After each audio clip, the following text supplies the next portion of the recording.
Арбаңыздар, Кыргыз элим. Мен ушу Панфилов районунун Орта Арык айылынын тургуну Жаки кызы Жамалкан. Касиеттүү Курама атага келип отурабыз бүгүн.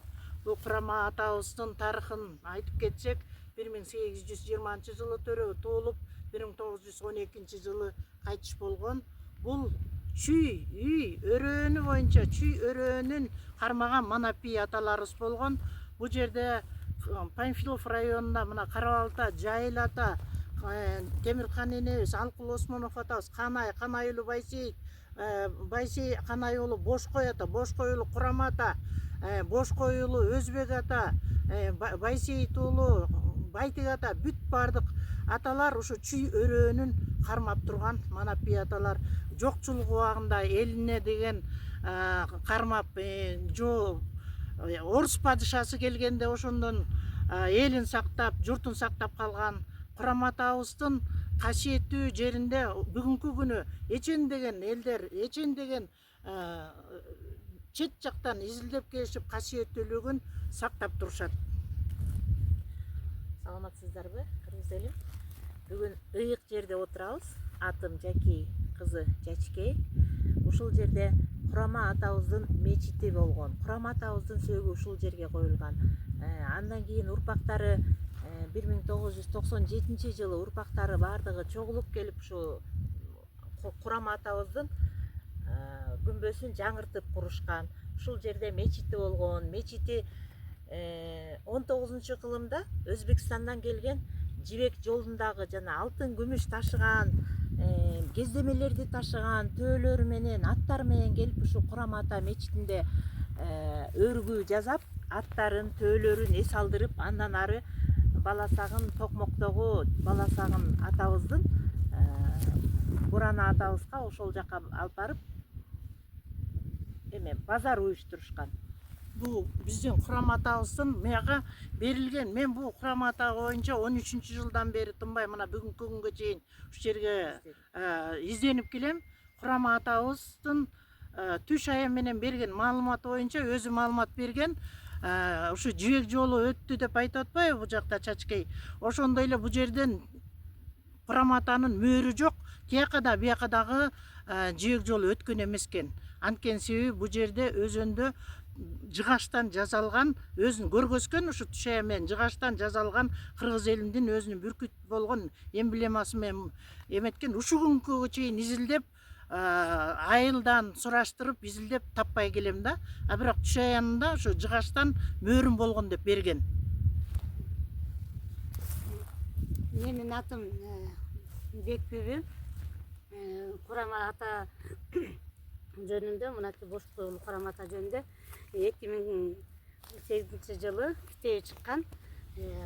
Курама атанын атасы Бошкой, Бошкойдун атасы Канай, Канайдын атасы Түлөберди, Түлөбердин атасы Кошой, Кошойдун атасы Түлөбердин атасы Жамансарт, Жамансарттын атасы Кошой, Кошойдун атасы Талкан, Талкандын атасы Чаа, Чаанын атасы Солто, Солтонун атасы Эштек, Эштектин атасы Богоштон, Богоштондун атасы Тагайби.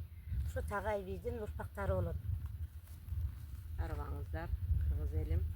Мен Жаки кызы Анаркан болом. Мен ушул жердин тургунумун, Орта Арык айылындамын. Өмүр бою мал менен келебиз, мал багып, жол жарым экөөбүз. Аны ушул Курама атанын мечитинде ошол жерде сарайды алганбыз үлүшкө. Ошол жерде жашайбыз. Бул жерге Кыргыз элинин төрт тарабынан, булуң бурчунан элдер келип, ушу күмбөзгө келип, Куран окутушуп, касиеттүү Курама атабызды башын көтөрүп турушат. Курама атага келгенбиз. Бүгүн мына суу боюнда отурабыз. Бул суу Кайыңды, Жарлы Кайыңды өзөнүнөн келет. Ал жакта касиеттүү чынар теректер бар, беш таш бар, төр деген жерлер бар, чат деген жайлоо, жайыт жерлерибиз бар. Ошо жерлерде эчендеген булактардан чогулган, Кыргыз элинин аскалуу мөңгүсүнөн жаралган суулар да бул жерде суудар. Бул суудан Орта Арык айылына кетет, Панфилов айылына, Кайың айылына чейин кетет. Ушу жерлерди сугарууга сугат жерине кетет. Андан кайынды айылында көл бар. Ошо көлгө барып түптөлөт, кошулат. Бул суу жандуулар дагы, жансыздар дагы ичет. Бул суудан малдар ичет. Элдер сугат жерлерин колдонушат. Эме үлүш жерлерине. Бул жерде Курам ата күмбөзү курулган. Ушул үркүндө ачарчылык убакта 19-кылымда Курам атабыздын доорунда ачарчылыктан кайтыш болгон адамдардын бейити ушул күнбатыш жагыбызда коюлган. Ушу дөңсөкчөлөрдүн баардыгында бейиттер болгон, кагылышуудан каза болгон адамдарыбыздын бейиттери болгон.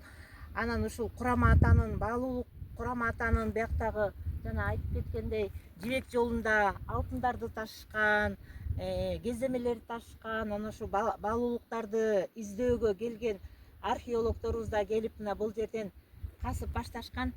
Казып баштап, иш жакшы жүрүп баштап эметкенде ушу касиеттүү жер болгондуктан, Курам атабыздын уруксаты болбогондуктанбы, кайсы бир себептер менен ушул жерде археологдордун бир адам кайтыш болду же өздөрүнүн ажалы жеткендиктенби, аны биз билбейбиз.